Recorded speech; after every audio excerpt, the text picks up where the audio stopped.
디모데후서 3장 12절에서 17절입니다. 디모데후서 3장 12절에서 17절, 신약성경 346페이지입니다. 디모데후서 3장 12절에서 17절입니다.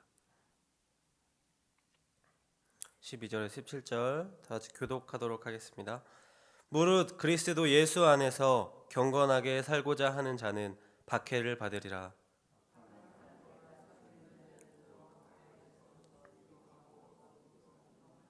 그러나 너는 배우고 확신한 일에 거하라. 너는 내가 누구에게서 배운 것을 알며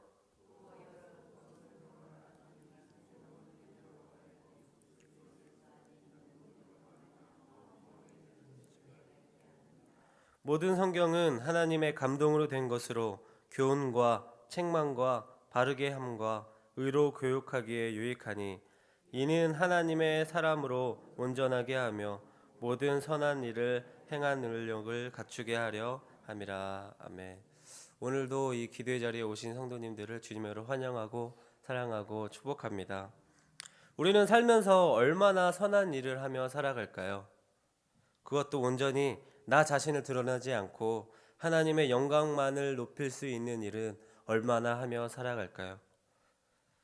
그리고 교회 안에서는 선한 일은 조금 하는 것 같은데 교회 밖에서는 얼마나 선한 일을 하고 하며 살아가십니까?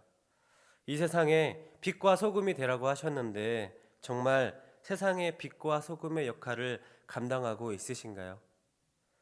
여기서 중요한 것은요, 교회의 빛과 소금만이 아니라 세상의 빛과 소금도 되라는 것입니다.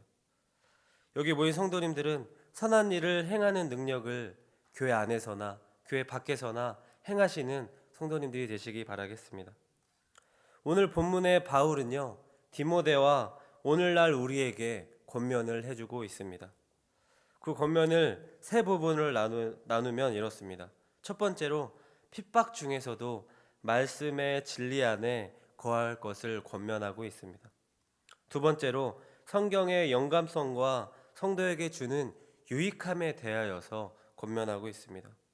그리고 세 번째로 성경은 결국 성도를 하나님의 사람으로 만들고 모든 선한 일을 행하는 데 있어서 반드시 필요한 것임을 권면하고 있습니다. 오늘의 말씀 이 세 가지는 너무너무 중요하기 때문에 강조하고 강조해도 부족하지 않을 줄 믿습니다. 첫 번째로 핍박 중에서도 말씀의 진리 안에 거할 것을 권면하고 있습니다. 12절에서 14절을 같이 읽어보겠습니다. 12절에서 14절 시작. 무릇 그리스도 예수 안에서 경건하게 살고자 하는 자는 박해를 받으리라. 악한 사람들과 속이는 자들은 더욱 악하여져서 속이기도 하고 속기도 하나니 그러나 너는 배우고 확신한 일에 거하라. 너는 내가 누구에게서 배운 것을 알며. 아멘. 주님은 우리를 위하여 엄청난 핍박과 박해를 받으셨습니다. 어떤 박해와 핍박입니까? 바로 십자가에 달려 돌아가신 일이죠.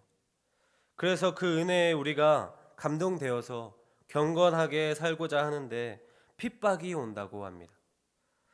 이게 무슨 말입니까? 오히려 복이 우리에게 더 임해야 되는 것 아닙니까? 그런데 왜 경건한 자가 핍박을 받을 것이라고 성경이 말하고 있는지 우리는 알아야 합니다. 여기에는요, 성숙한 신앙을 가진 성도만이 깨달을 수 있는 영적인 메시지가 담겨 있기 때문입니다. 흔히들 예수님을 믿으면 복을 받는다고 합니다. 네, 맞습니다. 이것은 진리입니다. 하나님께서는 그의 믿는 백성에게 복을 주시려고 작정하신 분입니다. 그런데 왜 우리에게 핍박이 오고 환난이 옵니까?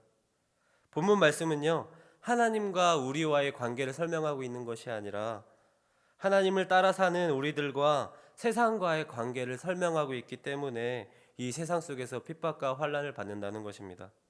다시 말해 하나님을 멀리하는 세상 속에서 하나님을 따라 사는 자녀들에게는 반드시 핍박이 따른다는 말씀입니다.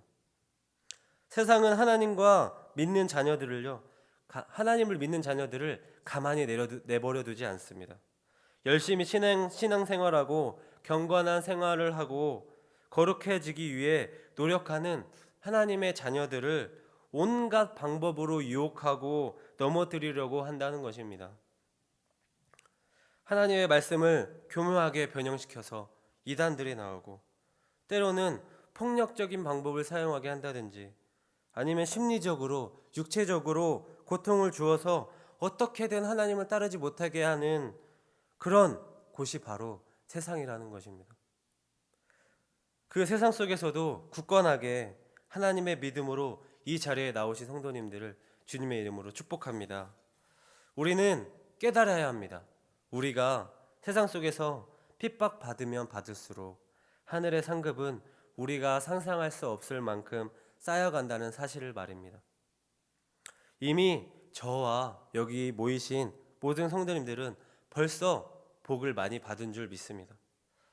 죽어 마땅한 저희를 살리시고 생명을 주신 그 예수님의 희생과 사랑을 우리는 항상 기억해야만 해야 합니다. 요한일서 3장 13절에서 14절에 이렇게 나옵니다. 형제들아, 세상이 너희를 미워하여도 이상히 여기지 말라. 우리는 형제를 사랑함으로 사망에서 옮겨 생명으로 들어간 줄을 알거니와 사랑하지 아니하는 자는 사망에 머물러 있느니라. 그리고 요한일서 3장 16절에는요 또 이렇게 나옵니다. 그가 우리를 위하여 목숨을 버리셨으니 우리가 이로써 사랑을 알고 우리도 형제들을 위하여 목숨을 버리는 것이 마땅하니라. 아멘. 우리 형제들을 위하여 목숨을 마땅히 버릴 수 있는 마음과 사랑을 가진 성도님들이 되기를 주님의 이름으로 바라겠습니다. 바울의 권면 두 번째는요, 성경의 영감성과 성도에게 주는 유익에 대해서 권면하고 있습니다. 본문 15절과 16절을 같이 읽어보겠습니다. 15절 16절 시작. 또 어려서부터 성경을 알았나니 성경은 능히 너로 하여금 그리스도 예수 안에 있는 믿음으로 말미암아 구원에 이르는 지혜가 있게 하느니라. 모든 성경은 하나님의 감동으로 된 것으로 교훈과 책망과 바르게 함과 의로 교육하기에 유익하니. 아멘. 성경은 하나님의 영감으로 만들어진 줄 믿습니다. 세상 사람들은요 그냥 소설책이라고 말합니다, 성경을. 그러나 우리 믿는 사람들에게는 성경 말씀이 틀림이 없고 우리에게 지혜를 주고 유익하다는 것을 반드시 깨닫고 성경을 알기에 게으르지 말아야 합니다. 그런데 이렇게 우리가 말씀을 자주 듣고 암송하는 것이 때로는 그 의도와 상관없이 부정적인 효과를 가져다 줄 때가 있습니다. 어떤 것입니까?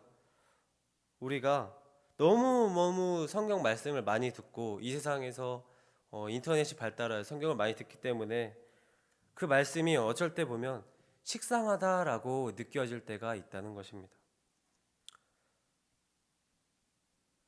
그래서 다 아는 건데 뭐하러 또 말씀하시는지, 또 그걸 모르는 사람이 어디 있냐고 생각한다든지, 또 이 말씀으로 우리에게 잔소리 하시네라고 하면서 그냥 답답해만 하시는 나의 모습이 없으신가요?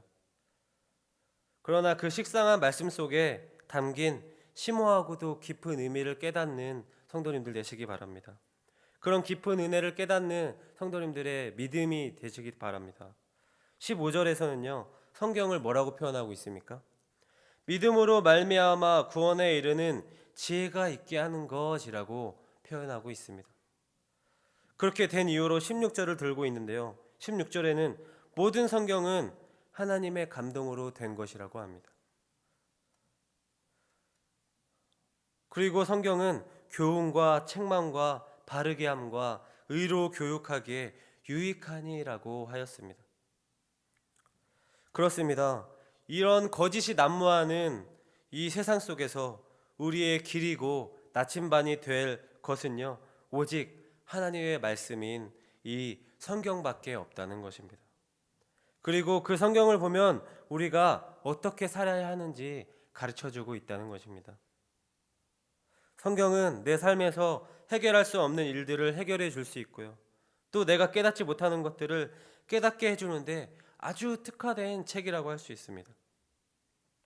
성경이 진짜 그런 능력이 있음을 체험하는 성도님들 되시기 바랍니다. 성경을 읽다 보면 내 안에 오는 그 감동을 주체 못할 때가 반드시 올 것이라는 말씀입니다. 그런 때를 하루빨리 느끼시기 바랍니다. 어떻게 느낍니까? 성경을 통해서 성령님의 인재하심을 경험함을 통해서 나의 삶에서 빠지면 안 되는 제일 중요한 것이 바로 이 성경 말씀이 되어야 한다는 것입니다. 하나님의 말씀이 나의 삶의 중심이 되어서 그 삶의 중심이 되는 성경 말씀대로 살아가는 성도님들의 삶이 되시기를 주님의 이름으로 기도하겠습니다. 이 성경 말씀을요, 그런 그냥 문자 그대로 그냥 지겨운 말씀이 되어서는 안 된다는 것입니다. 이제는 좀 많이 들어서 아는 것 같아도요, 우리는 정말로 아는 게 아니라는 것입니다. 사람의 생각으로는 그 성경의 말씀을 온전히 이해할 수 없다는 것입니다. 그래서 이제는 이 성경 말씀을 나는 다 알아 라는 그런 교만한 마음을 가진 성도님들이 아니라 성경 말씀을 내가 알고 있더라도 그 말씀을 더욱더 이해하고자 힘쓰는 성도님들이 되셔야 한다는 것입니다. 마지막으로요, 그렇게 핍박을 받고 성경을 읽어 은혜 받는 이유는 바울의 세 번째 권면에서 나타납니다. 셋째로, 결국 모든 선한 일을 하는 데 있어서 성경은 반드시 필요하다는 것을 권면하고 있다는 것입니다. 본문 17절을 같이 읽어보겠습니다. 17절 시작. 이는 하나님의 사람으로 온전하게 하며 모든 선한 일을 행할 능력을 갖추게 하려 함이라. 아멘. 성경은 하나님과 인간의 정확하고도 긴밀한 대화 방법이라는 것입니다. 인간 관계에 있어서 언어란 참으로 중요한 것을 다들 아실 것입니다. 언어를 통하여 자신의 생각을 전달하기도 하고요, 다른 사람의 생각이나 마음 상태를 알아차리기도 합니다. 그런데 이러한 대화는 인간 관계에서뿐만 아니라 하나님과 사람의 관계에서도 있다는 것입니다. 구약 성경에 보면 하나님과 인간의 대화를 자주 볼 수 있습니다. 그 대화의 끝은 무엇을 나타내어 줍니까? 그 내용은 다 다르지만 결국은 기도의 응답으로 나타납니다. 오늘날에도 하나님께서 이보다 더 확실한 방법을 우리에게 주셨습니다. 어떤 방법입니까? 바로 이 성경이라는 방법입니다. 사람은 표현력이 부족해서 자신의 뜻을 제대로 전달하지 못할 때가 너무도 많습니다. 그러나 하나님은 연약한 인간과는 전혀 다른 분이시기 때문에 이 성경의 말씀은 변함이 없다는 것입니다. 민수기 23장 19절에 이렇게 나옵니다. 하나님은 사람이 아니시니 거짓말을 하지 않으시고 인생이 아니시니 후회가 없으시도다. 어찌 그 말씀하신 바를 행하지 않으시며 하신 말씀을 실행하지 않으시랴. 아멘. 성경은 하나님이 주신 가장 확실한 하나님의 뜻을 담고 있는 대화이며 영원한 것이며 절대 진리를 담고 있는 책인 것을 믿으시기 바랍니다. 말씀을 맺겠습니다. 사랑하는 동관제일교회 성도 여러분, 우리가 성경을 읽어 그 뜻을 아는 것은요, 너무도 중요한 것입니다. 이것은 일반 책들을 읽어서 지식을 얻는 것과는 전혀 다른, 비교할 수 없는 영적인 삶의 원리를 알아가는 것입니다. 그리고 또 하나님의 뜻을 발견해 나가는 것입니다. 사랑하는 성도 여러분, 하나님의 뜻을 얼마나 알고 싶기에 갈망하고 있으십니까? 처음 하나님을 믿을 때 정말 하나님의 말씀을 알고 싶어 갈망하고 성경을 읽고 하나님께 기도하며 예배하며 나아가는 그 열정 지금도 갖고 계십니까? 우리는 하나님의 뜻을 알기에 부단히 노력하고 또 우리가 그 하나님의 뜻대로 살아가기에 부단히 노력해야 할 줄 믿습니다. 지금 내 삶을 살기에 지쳐서 하나님의 뜻대로 살지 못하고 하나님과의 뜻과는 상관없는 삶을 살고 계시지는 않으십니까? 내가 하고 싶은 대로 살아가다가 하나님의 뜻이 아님을 발견했을 때는 이미 늦습니다. 어떠한 큰 고통이 올지는 아무도 모릅니다. 하루속히 돌아오며 그러한 교만에서 나오는 성도님들이 되시기 바랍니다. 그러므로 모든 일에 선한 일을 행할 능력을 갖추시는 성도님들 되시기 바랍니다. 그래서 하나님의 뜻을 잘 알고 하나님이 주시는 그 마음을 잘 깨달아서 선한 능력을 행하여 세상의 빛과 소금의 역할을 감당하시는 그런 우리 귀한 성도님들이 되시기를 주님의 이름으로 기도하도록 하겠습니다. 이 시간에